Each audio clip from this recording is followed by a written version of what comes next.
Hey all, Board Game Rants here. We'll find everything solo, tabletop, gaming, and more. Gaia Project coming your way. Gonna try to go over quickly what the game is about, and then from a solo perspective, let you know my thoughts on the other side. Let's take a look.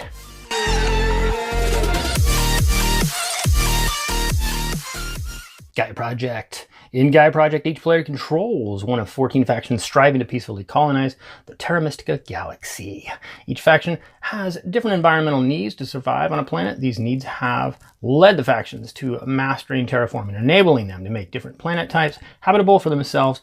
During the game, you'll colonize new planets, upgrade mines into better structures, and unite planets to form federations. The choice is yours. Will you expand near other factions, which might give you power and trade partners, or will you look for solitude, where you can expand more freely? In addition, you'll need to research and discover new technologies to improve your skills. In the end, only the best developed faction is going to win. Let's get down into it. All right, here we go. Bear with me. There is a lot to this game. It all kind of revolves around here, where you've got these tiles, and there's 7 of them, these big old tiles, and they're double-sided, and you put together your board randomly each game, so it's very different in setup. And out here, usually you just start with 2 mines each. So they're started with just 2 white mines and 2 blue mines, but I'm about halfway through the game here, just so you can kind of see it as it's developing. I've got a federation here I've developed, which we'll get into that later.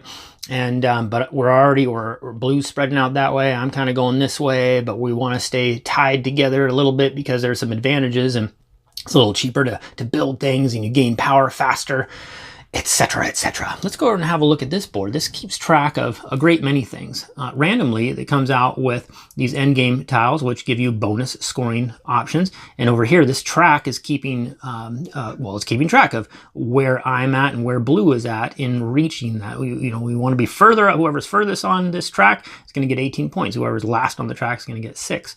These little purple guys represent the solo. We have to at least get past that to get first place. And then over here, you've got, there's 6 rounds to the game. And so, as I was saying, I'm halfway through. I flipped over these tiles to represent that. So I'm on round 4, and each tile gives you an ability. It's like, oh, you can score extra points if you build mines in round 4. You get 5 extra points if you build these big structures, and etc. So these come out randomly each game. And then around the track, it represents just a quick eyeball of, I'm white. So there's my white planet. If I want to terraform on a blue or a gray planet, it's not that difficult. If I want to terraform on a yellow planet or an orange planet, it's very difficult because of the distance. So it just sort of represents how difficult it is to terraform planets based on your color. Then down here, and then right there is the AI deck. I add 1 card after the end of each round to the AI deck, so that's what that is there, and that's just a little token. Anyway, you don't need to know about that. Over here we've got this board, which isn't even the playing board. It just keeps track of everything on the outside. You've got where you'll keep track of score. Look at us, all tied up at 33 right now. And then you've got these research tracks. There's 6 of them. And each one represents, specializing in a certain area of the game. I'm specializing in developing knowledge income, which allows me to, in turn, keep going up on these research tracks. I'm also specializing in getting these green QIC tokens, which I'll kind of go over here in a second. Down here, you've got tech tiles, which you gain by taking certain actions, and then you get to add them to your play area. Here you can see I've already added a few. This gave me 7 points. This increased the power of my structures. This gives me another little action that allows me to generate power. And then, so you'll be gathering these tech tiles, and then up here you've got these advanced tech tiles, which are fun. They actually, once you have a normal tech tile, then you can take these and cover up like a thing, and it kind of slots right in there. Looks all fancy, but you got to have these before you can get these. And before you can get these, you have to move up on this track. And before you can move up on this track, you have to, of course, research, spend the blue resource things to get up there, or take tech tiles, and then you have to have a federation token to be able to flip over and use, which allows you to then see everything is kind of linked to everything, and you got to sort of keep track of it all. But it's complicated, but it all makes sense when it comes together. Down here, you've got this represents another resource. This is power, and you cycle power basically to get to knowledge, or to get to more power tokens, or to get 7 money. And over here, you can take these actions. Over here, it's represented by taking these guys, and you just cover up what you're using and use that power, and then you've taken that action. But here we've got our boards. I'm just going to kind of showing you everything here real quick, and then I'll go over what you actually do. So here's my board. I'm playing Neotars. I'm white, and here are all my structures here that I have yet to put out on the board, and these kind of come and go as you play the game. And over here, there's some of my tech tiles. Here's my starting bonus. You get one of these. You get to pick from here. That gives you a little starting bonus at the beginning of each round, and maybe an extra action in this case. And then over here, I've got the AI board. You don't really need, when you're playing with the Automa deck, you don't really need this board, but I just like it. It kind of keeps track of all the structures that it's putting out and whatnot, and it just gives me a nice visual. But the AI is really controlled by this deck, and these cards get flipped over, and it takes actions very, very much like you do, and it works very well. But let's go over to I figure one of the best way to kind of explain everything is just to go over this guy right here. It looks complicated, but once you know what everything means, then these are basically the 8 actions you can take. This action is saying you can build a mine. So when you build a mine, from your board, you'd spend 2 gold and 1 ore, and you take a mine and you put it on a habitable planet. So once you've done that, then it all starts with building mines, and then you can start upgrading to other structures. So this is just telling you, there's certainly rules to it, but you can build a mine. This is saying you can start up a Gaia project. When you do that, you are essentially doing what this box is saying. You take your Gaia former and you it makes that exact sound when it takes this purple planet and it makes it into this green planet. You'll notice on the board here we got a lot of purple planets. Before those can become habitable, you got to use a Gaia former to change them into green planets. That one's pre-printed, and then you can actually put things on it. So that's what this is. That's your action number 2, is you can start Gaia forming a purple planet. Over here, this is number 3 is upgrading. It's saying you can take a mine, you upgrade it to a trading house, and then you go from a trading house to that big structure, or you can instead go to whatever. This is a research lab, and I think this is a laboratory or something like that. But there's a chain you have to follow from mine to these things, and it shows on the board here too. When you build a mine, well, now this is saying from mine you can do these things, and from these things you can do this thing. I already have my biggest structure out on the board. Each faction, and there's 14 different factions. This is a double-sided board. Gives you special little abilities represented by this area. So you have kind of a special power, and then when you build your biggest building here, it kind of unleashes that special power, and I've already done that, but this is all very different to each faction. But what's not different is kind of this chain of upgrading events. You go from a mine to a trading house, and when you do that, when you build a trading house, you have to basically take the trading house, and you'd put it out on the board. You'd replace your mine. I'd take this mine and I'd put it back on my board, and in that way I would uncover some income that would happen at the beginning of each round, but then the mine would go back and potentially decrease my ore production. And then if I wanted to upgrade into one of these buildings, I'd have to take it, put it out on the board, and then put the trading station it was replacing back on the board. So it would decrease my money income but increase my knowledge income. So the other thing, one thing I'll mention here is you got what, 5 resources here? Gold and ore are basically used to put out your structures on the board. Then you got blue. That represents your knowledge. That represents your ability to increase on these tracks. And then you've got, oops, I bumped my lab there, or whatever that is. Then you've got the green QIC tokens, and these allow you to do tons of different stuff, but ultimately allow you to spread across the galaxy faster. They also allow you to actually build on green planets. And so then you've got, this is one of the more weird kind of resources, and that is power tokens. It cycles from bowl number 1 to bowl number 2 to bowl number 3, kind of represented by this arrow.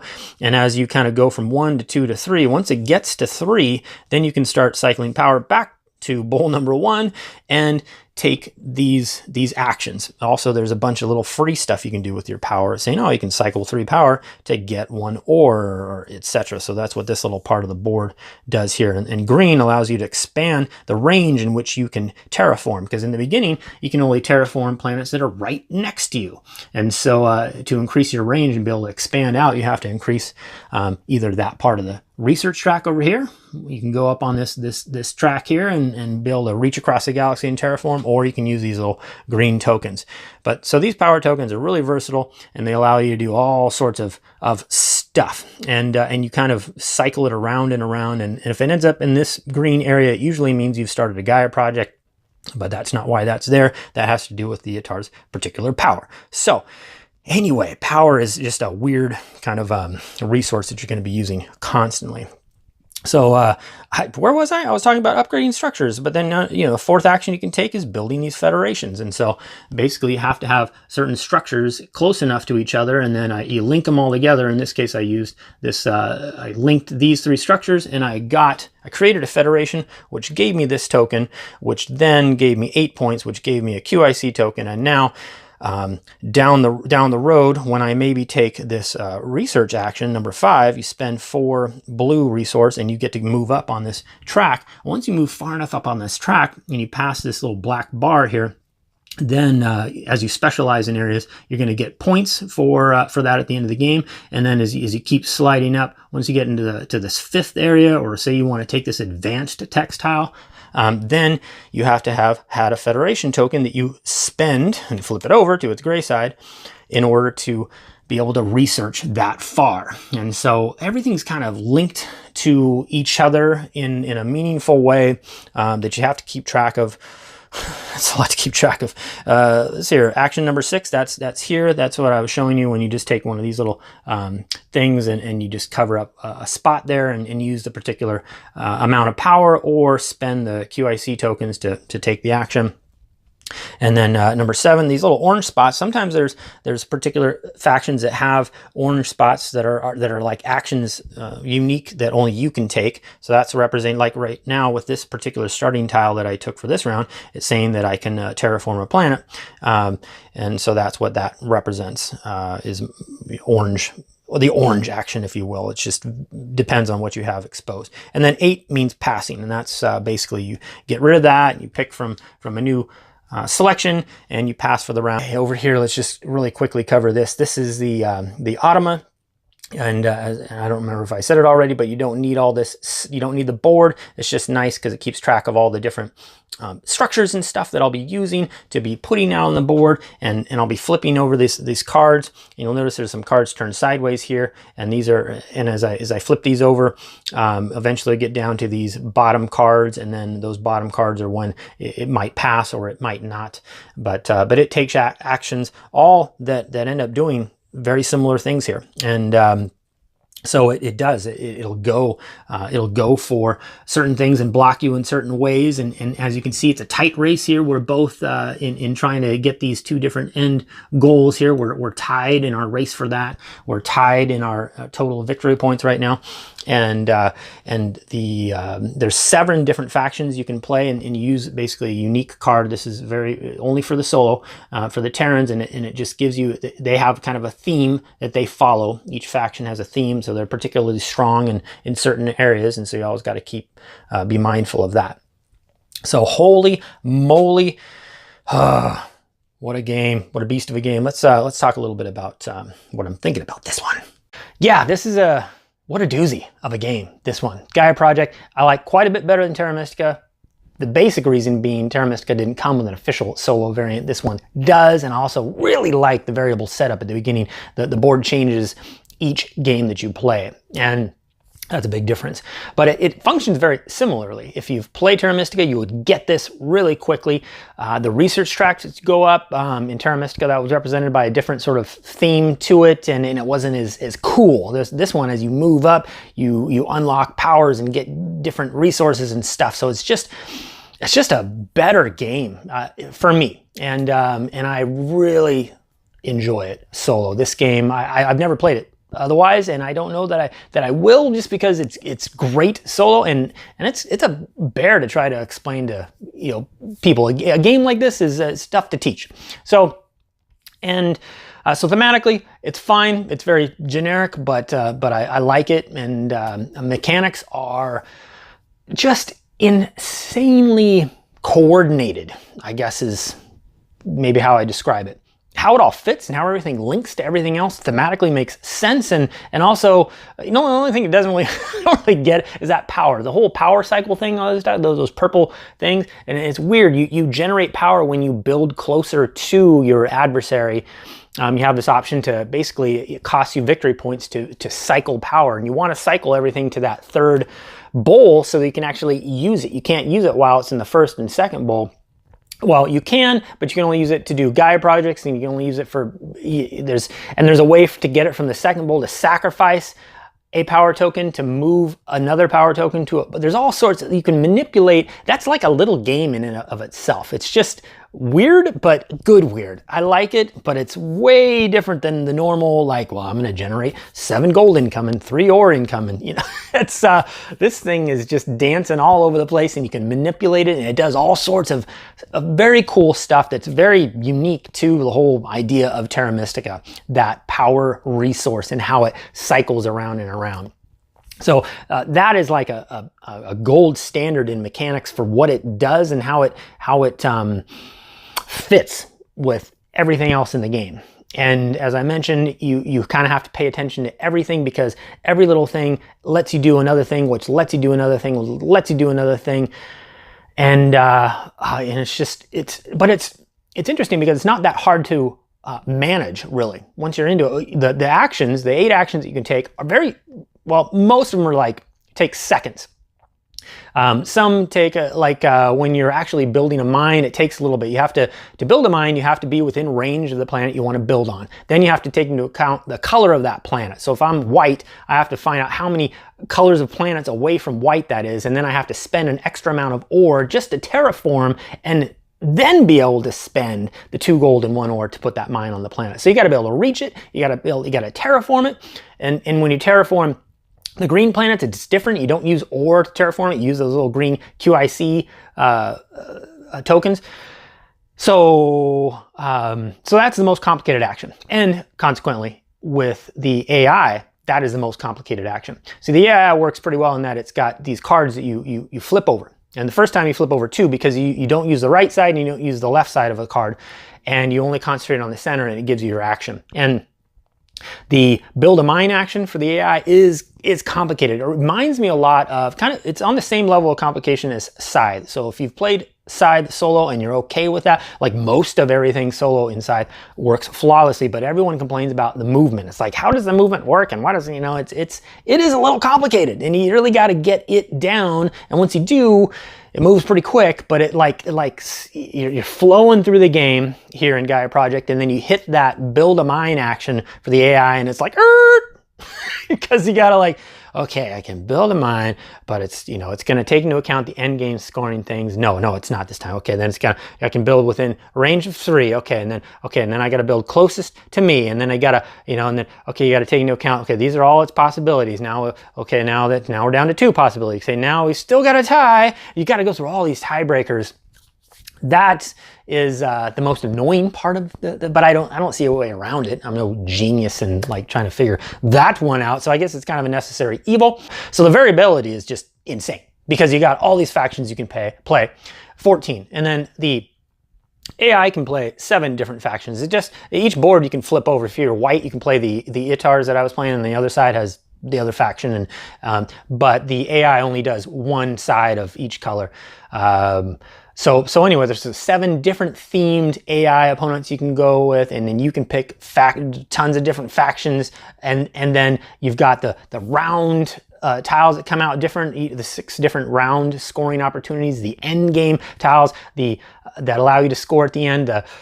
Oh my gosh, the little round boosters. It's just, and then the board starts off. It's just crazy. It will never get old. It just can't get old. Variability, incredible. Length of play is, it's up there. The setup and takedown is the most, one of the longest things that I don't like about it. It really takes a while to set up, and then it takes a while to set down. You got all these pieces to work with. And but once you're playing the game, and once I relearned how to play this game, I started clipping through it pretty quick. It was by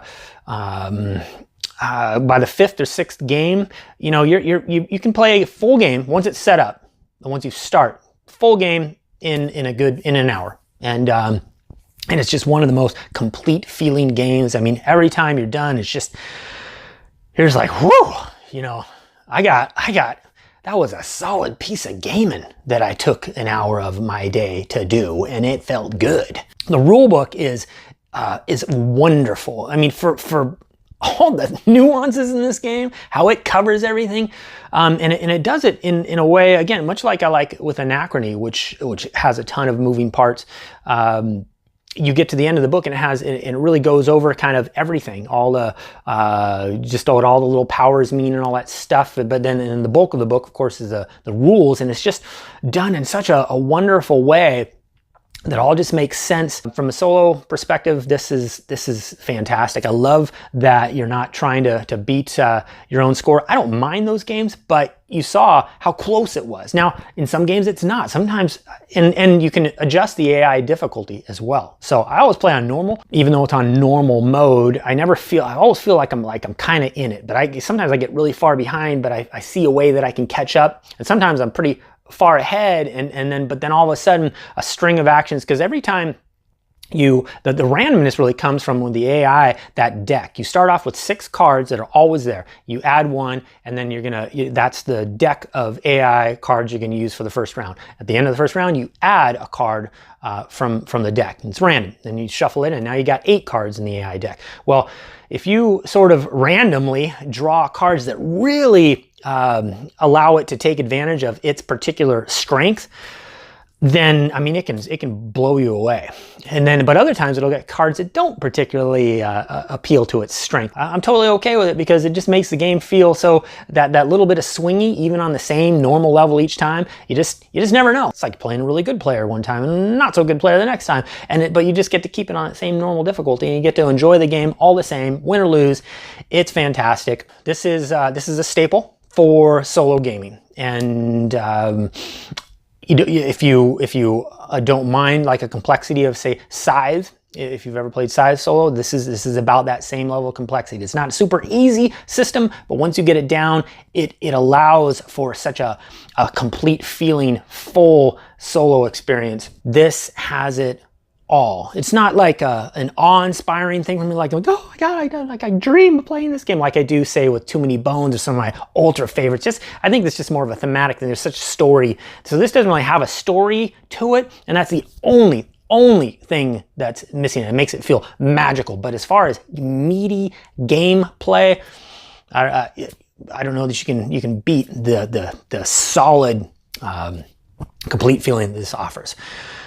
Board Game Rants, I appreciate any comments, questions down below. Feel free to chime in, and happy to answer or chat. And until then, I'll see you next time. I appreciate you watching. I'm out of here.